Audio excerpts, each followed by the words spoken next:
Tēnā rā koutou, e rere ana nā mihi mata kui ki o koutou mainga, ki o koutou whenua, ki o koutou tupuna.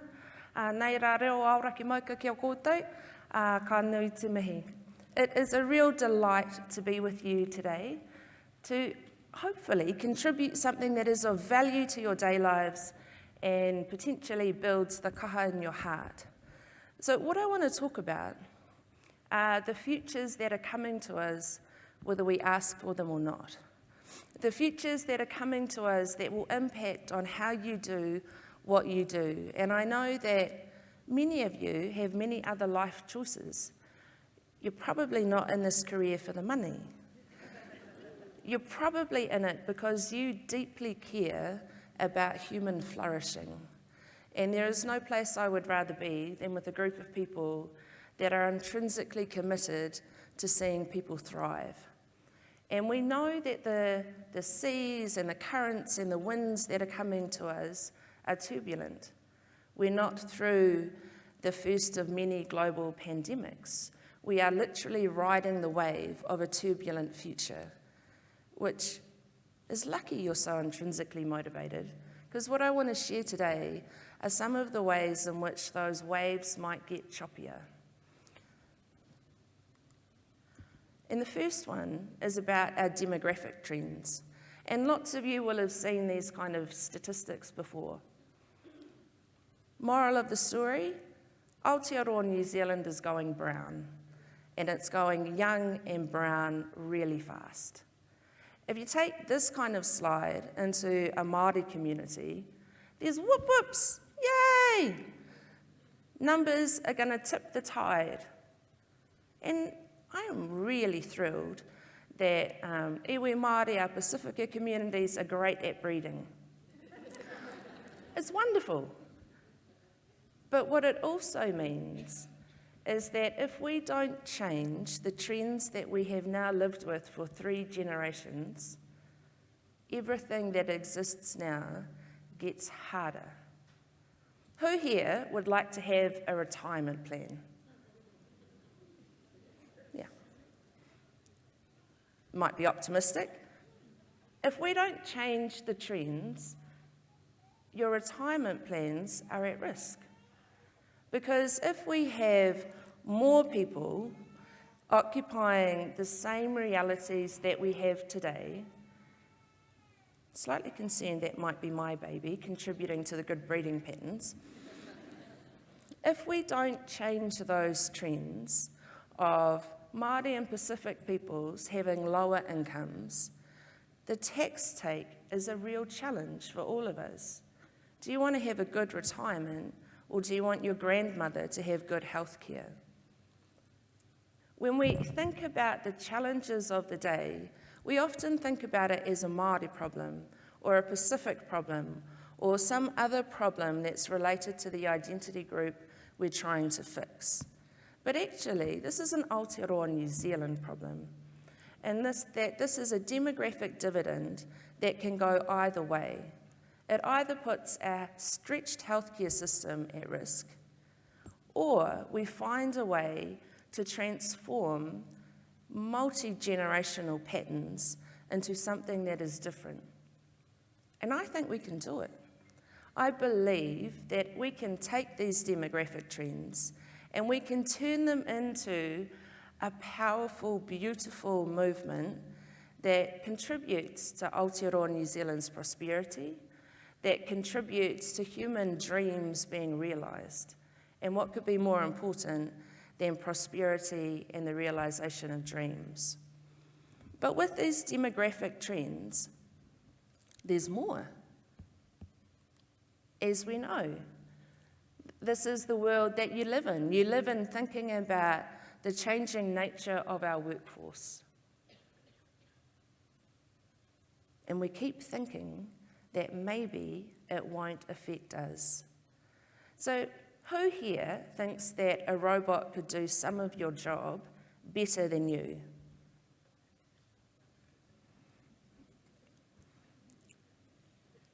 Some nervous giggles and not many hands. And that's a really common pattern. When I'm pretending to be an academic, I can raise my hand and say, I would love it if a chatbot could respond to the 200 questions I get in a big class on a particular essay. They could do it better, they could do it faster. Part of my job as an educator could definitely be automated. Once upon a time, I thought I was going to grow up to be a lawyer. That was a silly idea. But there's lots of what I would have been doing if I had grown up to be a lawyer that could similarly be automated. And what does that mean when we take our automatic assumptions that automation will affect a particular part of the economy? It will predominantly affect routine manual tasks. But I've just told you that my educator role and my never-to-be-realised growing up to be a lawyer role could have readily been automated. The changes to our workforce, as we know, are going to be profound. Depending on who you look at, 40 to 60% of the jobs that we know now will not exist in 10 to 20 years' time. So what do? Are we in the process of making typewriter salespeople for the 21st century? Well, actually, it's not just about whether we're making typewriter salespeople. It's about changes to the patterns of our work life. And I know that you are the ones who have got the sharpest view on what this means. It means that our people that are coming through are going to reincarnate themselves professionally multiple times. Potentially, with these changes to our workforce, with the greater automation and the cumulative impact of technology having loved children with each other, multiple reincarnations. So one day, I could be a truck driver, and then the next day, I might be a drone pilot, and so on and so forth. But what does that mean when we put that on top of our demographic trends? So our demographic trends, which we already know, mean that Māori and Pacific particularly disengaged from our education system at younger ages with less achievement. So effectively, we've got a systemic leakage built in. And if we've got a systemic leakage built in that is going to recur, because if I want to be a drone pilot, I can't just move from being a truck driver to a drone pilot. I'm going to have to be retrained, relearn some things. But if I have come through a schooling system where I was already leaked out, and I'm going back into an education system to retrain, and at this point, I might have babies of my own, and I might have rental payments, and I've got all of these life factors that contribute to being another leakage point. Or how do I find the bravery to know what I might want to do? How do I work out that I want to be a drone pilot? Which, just for clarity, I don't want to be a drone pilot. So this challenge of preparing our people for multiple reincarnations across their work life runs up against the systemic challenges that we already know we have. If we have more young brown people coming through an education system which leaks out their potential at the same rates that it does now, and then we multiply that by the number of times that we need to retrain in our professional lives, that is becoming a very, very leaky hose. It would be great for growing grass, but it's not going to be great for growing human potential. And there are real challenges about how we rebuild our systems, how we reimagine the role of career coaches, how we reimagine the role of life coaches to help us navigate an increasingly turbulent world with rapid changes and non-chosen triggers for new professional identities. And then you add on to that some environmental trends. So this is an image of around the Canterbury region that shows one of the potential scenarios with sea level rise. Who knows? COP27, we might be on the tipping point of transformation, but if we're not, this is one of the realities that we could walk into. And for those of you who aren't familiar with the Christchurch topography, what this map shows is that some of our lower socioeconomic communities are some of the first to go underwater. So at this point, we get an added layer of impact. If I am a young brown person growing up in the hood, then I am more likely to be exposed to a rapidly changing workforce. I am more likely to be leaked out of the education system and the workforce. And I am also more likely to be one of the ones who becomes a climate refugee. If my family has been fortunate enough to have home ownership in their lives somewhere, it could mean that the only asset my family has held in multiple generations is rendered worthless. And these environmental trends, I know that climate change is an interesting topic to talk about. What they really show us is the truth that we see in natural disasters, that the communities who are most exposed to the harms suffer layers and layers and layers of the worst harms. We've got the potential pattern to repeat just in our day-to-day lives. The challenges of exposure will be worn predominantly by a young brown population.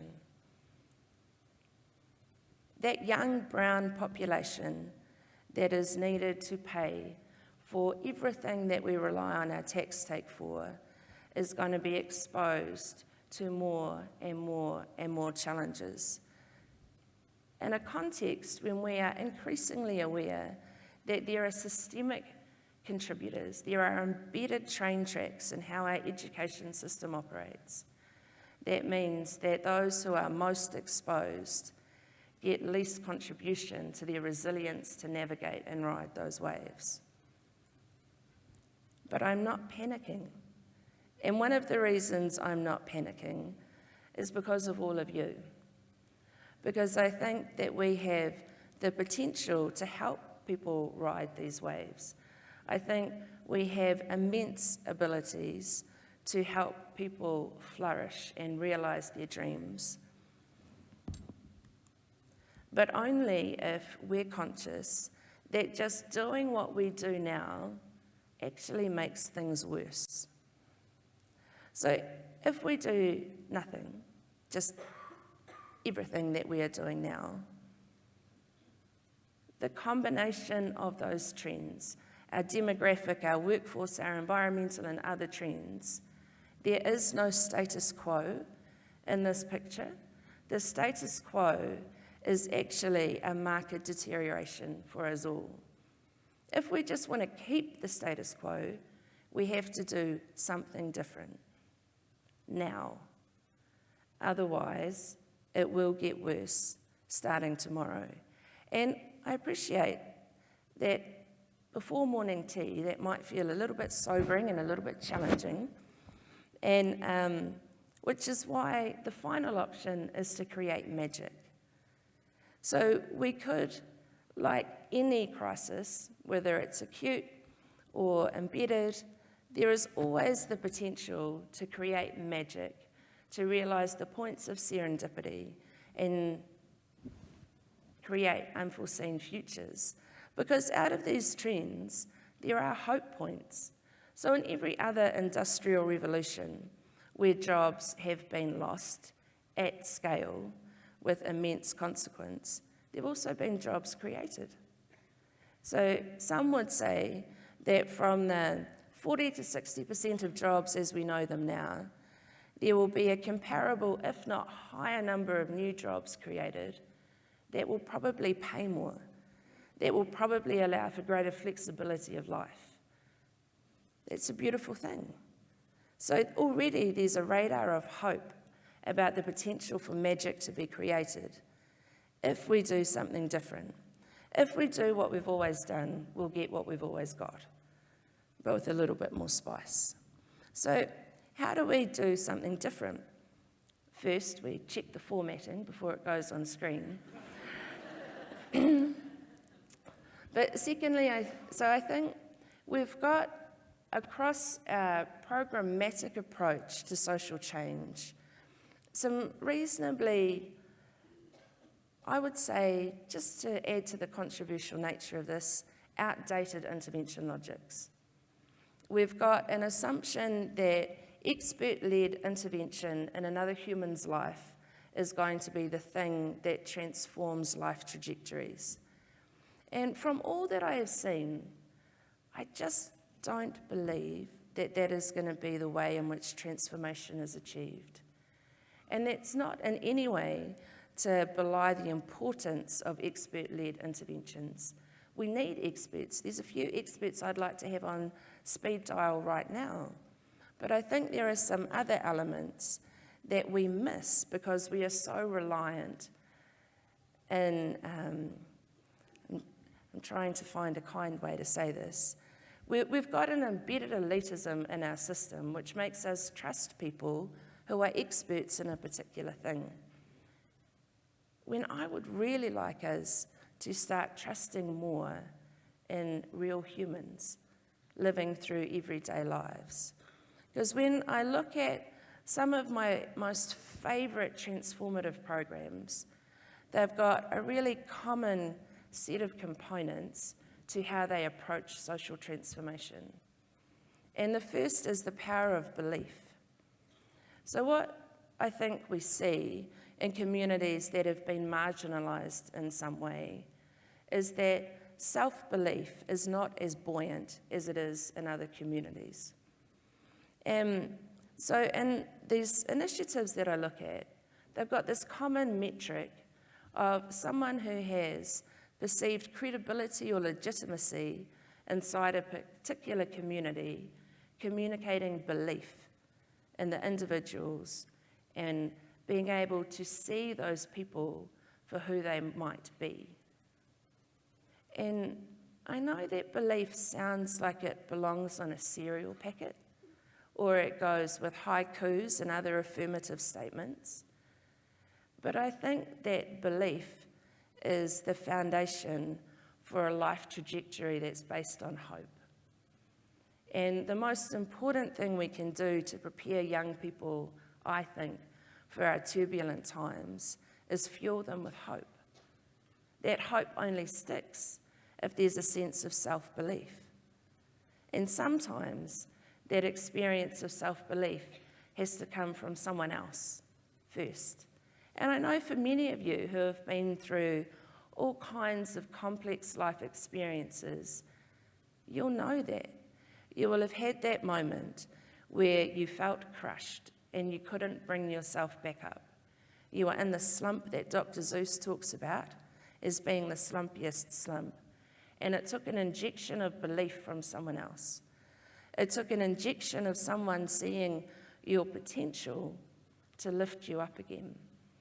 And I think in a world that has colonial hangovers, that has all kinds of tacit beliefs being sent through social media and all of those other kind of things, it's never been more important to communicate belief and being able to see the potential in other humans.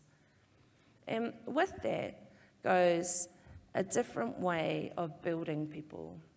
So we've all come through a time where we've been coached at work to work on our weaknesses. Become a better version of you by curing your weaknesses. Did anyone like that? Did anyone enjoy that feedback? No, you did. Oh, you're fantastic. You've got high inner resilience.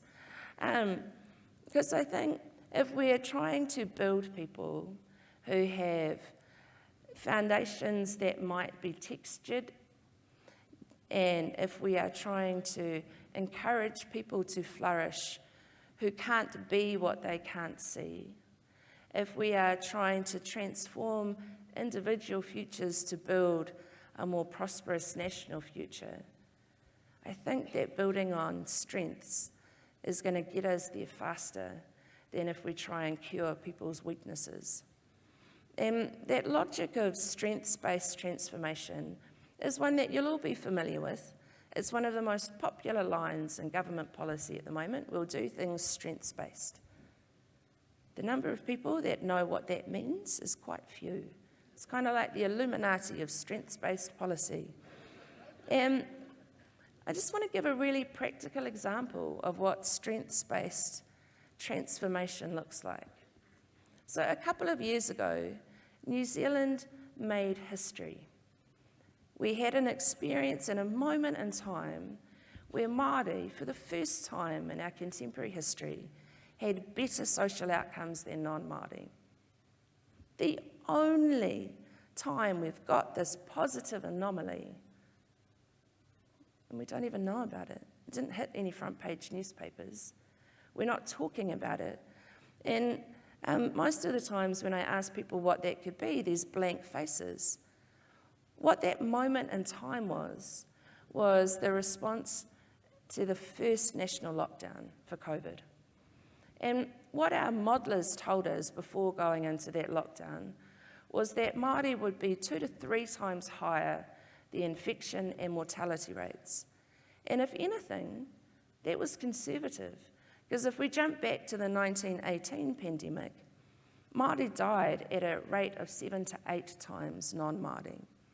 So this moment in time, when not only did we not do worse, but actually we did much better, amazing. Was it a really fantastic science-led cautious approach? That was a really valuable thing to do. I have immense respect for it. But I think it's utterly naive to think that a mainstream response would produce that anomaly when all that mainstream responses have done to date is bake in a status quo of disproportionate disadvantage. So what was the change point that enabled that history to be made? Well, in my view, and we'll never be able to evidence this to the satisfaction of scientists, but in my view what it was a powerful coordinated national Māori response network to the lockdown that did things government could not do. That network relied on networks and distribution channels to get resources that government could not, and to pump out those resources in a way to communities that government has never been able to reach. What that response network also did was it relied on deep, intimate, relational, humanistic knowledge about real people. So, practical stuff. When food was delivered to old people, the pumpkin was pre-chopped. It's not rocket science, but it is a profound difference in the practicality of a desired intervention. What else did that response network do? It transformed narratives. And some of you will have seen the various videos that were encouraging people to do the eyebrow raise rather than a hongi that came out a long time before our lockdown. So that was us taking our own cultural traditions and expectations and remaking them in a contemporary challenging context.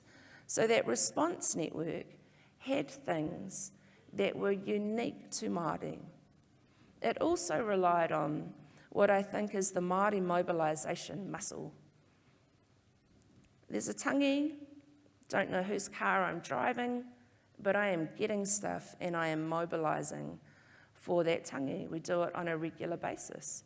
There's a mobilisation muscle that has a whole bunch of individual skills attached to it, as well as community processes and relationships and dynamics. That's an asset for our nation. That is strengths-based work. And it's strengths-based because we got to unlock our superpowers to do what we needed to do. But one of the things that we also learnt from that and other experiences is, like many communities, we're great at sprints and rubbish at marathons.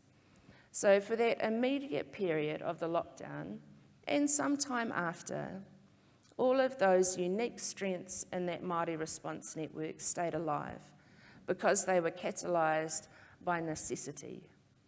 There was a view that if we don't do it, people we love will die, so we will do that. But after a time, people have to go back to their day jobs. After a time, it doesn't seem quite so urgent, and things fade. And then we see that different responses come back. Just like our New Year's resolutions, not long after the lockdown, we went back to the same way that we were doing it. So seeing the strengths inside an individual, inside a community, it requires being able to see those assets. It's like super goggles for a superhero, but you've got to wear them all the time, because if there isn't that continual reminder, the image fades, which I think also leads to the final point about the badly formatted connection, which is potentially really symbolic, because quite often we hear a focus on capability. We must build Māori capability, we must build Pacific capability. And it grinds me to the depths of my soul, because I don't think it's actually about capability. I think it's about identification and connection. So at 16, I was a NEET. I was your worst nightmare.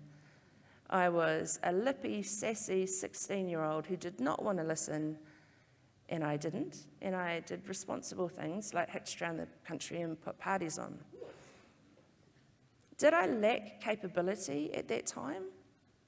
I duxed the school. I did not lack capability, but I definitely lacked self-belief. I definitely lacked people being able to see the whole me, and I definitely lacked an identification with a life pathway that was healthy. If you had come to me at that time and said, "We're going to build your capability," I would not have been polite at all. And to me, this recommendation to think about your practice in a way that builds the belief of an individual in themselves, to see the strengths and the potentiality in that person, to be able to help people build identification and real connection with different life pathways. It's theory-based, but it's also deeply personal. Because to me, being able to see someone as how they could be is an act of love and kindness that I think our world needs to really transform futures. And my final comment is that I know that many of you are sitting here thinking, yes, I do that in my practice. Yes, I want to do that more. But we also know this, and we've also had all of our experiences of New Year's resolutions. Change is hard, and it's the little things that enable us to maintain the change. There's never been a more urgent time to believe in the potential of humanity to save ourselves. And I believe in you all to help us realise that potential of our young, brown, beautiful kids as they come through and potentially have slightly uncomfortable and textured pathways like I did. The pathway is what it is. The trajectory and the potential of humans to realise what they could be is ultimately in the hands of words of humans like you. So thank you for what you do every day. Keep doing it, even when the days are hard, because the world needs you. And as our workforce changes, our world will only need you more. And I might hit you up the next time I need to reincarnate professionally. So thank you for your time, thank you for your attention. Ka nui te me aroha kia koutou.